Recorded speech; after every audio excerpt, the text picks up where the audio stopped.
पिछले कुछ टाइम से हम लोग एक टर्म को बहुत ज़्यादा सुन रहे हैं, वो टर्म है आइसोलेशन। लेकिन कभी आपने सोचा है कि ये मजबूरी के तौर पर ना हो के अगर सज़ा के तौर पे हो तो कैसा फील होगा? जी हाँ, मैं बात कर रही हूँ आईपीसी में प्रोवाइडेड सोलिटरी कन्फाइनमेंट की। हेलो एवरीवन, टीयूएलसी के यूट्यूब चैनल में आप सभी का स्वागत है। आज की वीडियो में मैं बात करने वाली हूँ सोलिटरी कन्फाइनमेंट यानी एकांत परिरोध के बारे में, जिसमें हम ये 4 टॉपिक को कवर करेंगे। तो सबसे पहले बात कर लेते हैं कि व्हाट इज़ सोलिटरी कन्फाइनमेंट। तो सोलिटरी कन्फाइनमेंट एक टाइप का पनिशमेंट है जिसमें प्रिजनर या कैदी को बाहरी दुनिया के कांटेक्ट से बिल्कुल ही आइसोलेट कर दिया जाता है। सोलिटरी कन्फाइनमेंट को दिए जाने का एक ही मोटो निकल के आता है कि ऐसा अकेलापन उस अपराधी या उस कैदी के माइंड पर एक अच्छा इम्पैक्ट डालेगा और साथ ही साथ उसे इम्प्रूव करने का एक मौका मिलेगा। यहाँ एक चीज़ और ध्यान देने वाली ये है कि सोलिटरी कन्फाइनमेंट से रिलेटेड प्रोविजंस को इंडियन पीनल कोड 1860 के सेक्शन 73 एंड 74 में और साथ ही साथ प्रिजनर्स एक्ट 1894 के सेक्शन 29 में प्रिस्क्राइब किया गया है। बट यहाँ कहीं भी पर्टिकुलर टर्म यानी सोलिटरी कन्फाइनमेंट को डिफाइन नहीं किया गया है। नेक्स्ट बात कर लेते हैं कि ये सोलिटरी कन्फाइनमेंट का ओरिजिन कहाँ से माना जाता है, यानी origin of solitary confinement. 19th century की शुरुआत को सोलिटरी कन्फाइनमेंट का ओरिजिन माना जाता है और सबसे पहले इसकी शुरुआत यूनाइटेड स्टेट में एक एक्सपेरिमेंट के तौर पे की गई थी, जहाँ पर ऐसा माना जाता था कि अगर एक कैदी को अकेला और अलग रखा जाएगा तो शायद वो अपने पापों का पछतावा करेगा। नेक्स्ट बात कर लेते हैं हम provision related with solitary confinement. तो जैसे कि मैंने बताया कि सोलिटरी कन्फाइनमेंट से related provision Indian penal code 1860 के सेक्शन 73 एंड 74 में, साथ ही साथ प्रिजनर्स एक्ट 1894 के सेक्शन 29 में प्रोवाइड किए गए हैं। तो हम इन तीनों सेक्शंस को लाइन से देखेंगे।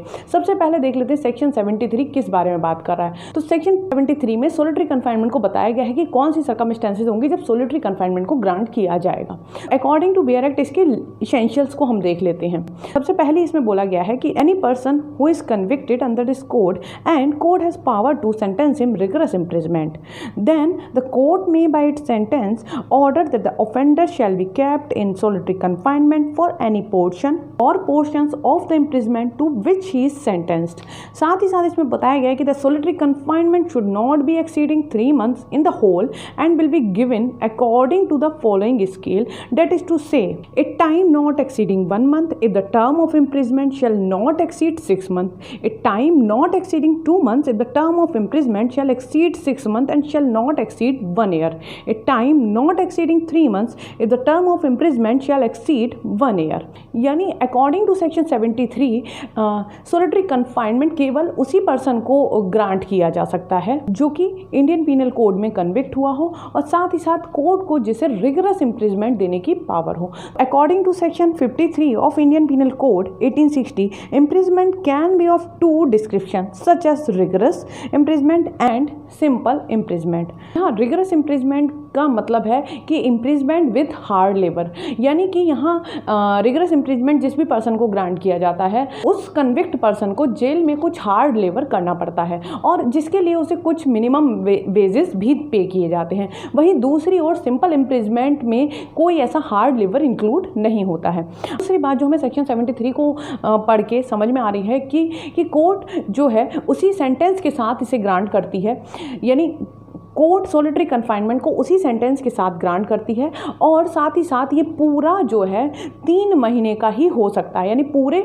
पनिशमेंट का, पूरे सेंटेंस का ये केवल 3 मंथ्स का ही होता है। जिसमें कि ये किस टाइप से होगा इसको भी 73 में ही बताया गया है। जैसे कि अगर इम्प्रिजमेंट की टर्म जो है 6 महीने है तो ये 1 महीने से ज़्यादा नहीं होगा, यानी सोलिटरी कन्फाइनमेंट जो दिया जाएगा उस पूरे सेंटेंस का वो केवल और केवल 1 महीना होगा। और दूसरा कि इम्प्रिजमेंट की टर्म 6 महीने से 1 साल के बीच में है तो ये पूरे सेंटेंस का 2 महीने होगा, यानी 2 महीने से ज़्यादा सोलिटरी कन्फाइनमेंट नहीं दिया जाएगा।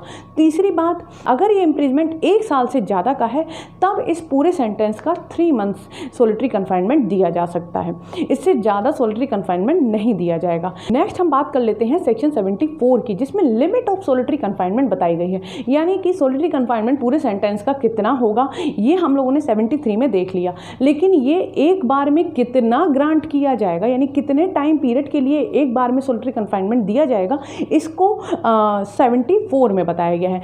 इन executing a sentence of solitary confinement such confinement shall in no case exceed 14 days at a time with intervals between the period of solitary confinement of not less than duration than such period, and when the imprisonment awarded shall exceed 3 months, the solitary confinement shall not exceed 7 days in any 1 month of the whole imprisonment awarded, with intervals between the period of solitary confinement of not less duration than such period। यानी section 74 के according solitary confinement एक बार में 14 दिन से ज़्यादा का नहीं दिया जाना चाहिए, और जब एक बार 14 दिन का सोलिटरी कन्फाइनमेंट ग्रांट कर दिया गया है तो उसके बाद कम से कम उतने दिन का यानी 14 दिन का गैप होना चाहिए, तब दूसरा सोलिटरी कन्फाइनमेंट उसमें अलॉट किया जाना चाहिए।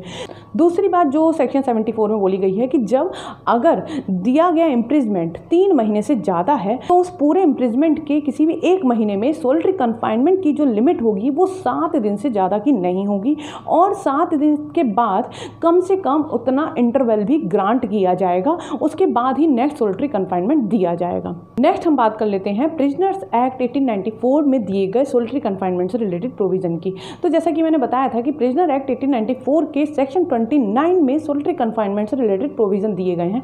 तो according to this section, no cell shall be used for solitary confinement unless it is furnished with the means of enabling the prisoner to communicate at any time with an officer of the prison, and every prisoner so confined in a cell for more than 24 hours, whether a punishment or otherwise, shall be visited at least once a day by medical officer or medical subordinate। Section 29 में ये बोला गया है कि जो solitary confinement के लिए जो सेल होगी वो इस तरीके की डिज़ाइन की जानी चाहिए कि जो प्रिजनर सोलिटरी कन्फाइनमेंट जिसे दिया गया है वो किसी भी समय ऑफिसर से कनेक्ट कर सके, और अगर कोई प्रिजनर को चाहे पनिशमेंट के तौर पे या किसी भी और तौर पे 24 आवर्स से ज़्यादा कन्फाइन किया गया है तो वहाँ पे ऐसी फैसिलिटी होनी चाहिए कि एक मेडिकल ऑफिसर या मेडिकल सबऑर्डिनेट वहाँ पे आके विजिट कर सके। तो ये सेक्शन 29 प्रिजनर्स एक्ट के बोल रहा है सोलिटरी कन्फाइनमेंट के बारे में।